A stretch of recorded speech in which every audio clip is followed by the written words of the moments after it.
ఎన్నో ఆశలు, మరెన్నో అంచనాల మధ్య బరిలో దిగిన ఎస్ఆర్హెచ్ ఉసూరుమనిపిస్తోంది. 18వ సీజన్లో ఏమాత్రం అంచనాలు అందుకోలేకపోతోంది. ఇప్పటివరకు ఆడిన 5 మ్యాచుల్లో జస్ట్ ఒక్క మ్యాచ్ మాత్రమే గెలిచింది. సీజన్లో ప్లే ఆఫ్స్కు చేరడం అంత ఈజీ ఏమీ కాదు. ఇకపై ప్రతి మ్యాచ్ను డూ ఆర్ డైగా చూడాల్సిందే. అలాగైతేనే ఎస్ఆర్హెచ్ ప్లే ఆఫ్స్కు చేరుతుంది. నిజానికి సన్రైజర్స్ హైదరాబాద్ ఇంకా 9 మ్యాచ్లు ఆడాలి. ప్లే ఆఫ్స్కు చేరాలంటే కనీసంగా 8 విజయాలు సాధించాలి. 16 పాయింట్లు సాధిస్తేనే తర్వాతి దశకు చేరే అవకాశం ఉంటుంది.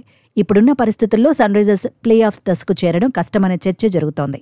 అయితే గత సీజన్ను గుర్తు చేసుకుని ఈసారి దూకుడు చూపించాలని మాజీలు సూచిస్తున్నారు. పోరాడితే మెరుగైన ఫలితాలు అందుకునే అవకాశం ఉందంటున్నారు.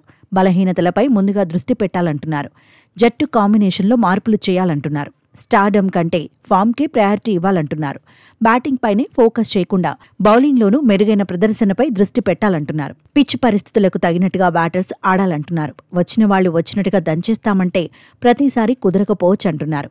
సరైన ప్రణాళికతో తర్వాతి మ్యాచుల్లో ఆడాలంటున్నారు. అంతర్జాతీయ క్రికెటర్లైన ట్రావిస్ హెడ్, అభిషేక్ శర్మ శుభారంభాలు ఇవ్వాలంటున్నారు.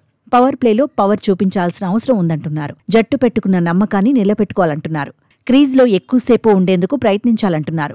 ఇషాన్ కిషన్ కూడా నిలకడగా రాణించాలంటున్నారు. 1 మ్యాచ్ వండర్గా నిలిచిపోకూడదంటున్నారు. అనుభవాన్ని వినియోగించుకోవాలంటున్నారు. నితీష్ కుమార్ రెడ్డి కూడా భారీ ఇన్నింగ్స్ బాకీ ఉన్నాడని గుర్తు చేస్తున్నారు. గత సీజన్తో పోల్చితే ఈసారి నితీష్ గ్రాఫ్ తగ్గిందంటున్నారు. హెన్రిచ్ క్లాసెన్ పైన భారీ అంచనాలు ఉంటాయంటున్నారు. అయితే టాప్ ఆర్డర్ రాణిస్తేనే క్లాసెన్ పై ఒత్తిడి తగ్గుతుందంటున్నారు. అనికేత్ కూడా నిలకడగా రాణిస్తే తిరుగుండదంటున్నారు. ఎంతైనా ఎస్ఆర్హెచ్ బ్యాటర్స్ ఒత్తిడిని అధిగమించడం కీలకమని ఎక్స్పర్ట్స్ తేల్చి చెబుతున్నారు.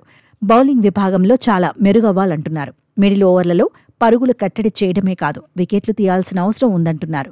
షమి, కమిన్స్ మరింత బాధ్యత తీసుకోవాలంటున్నారు. ప్రతి మ్యాచ్ను సవాల్గా తీసుకొని విజయాలు సాధించాలని మాజీలు సైతం సూచిస్తున్నారు. దీంతో మున్ముందు ఎస్ఆర్హెచ్ ఆట ఎలా ఉండబోతోందన్న ఉత్కంఠ అభిమానుల్లో ఉంది.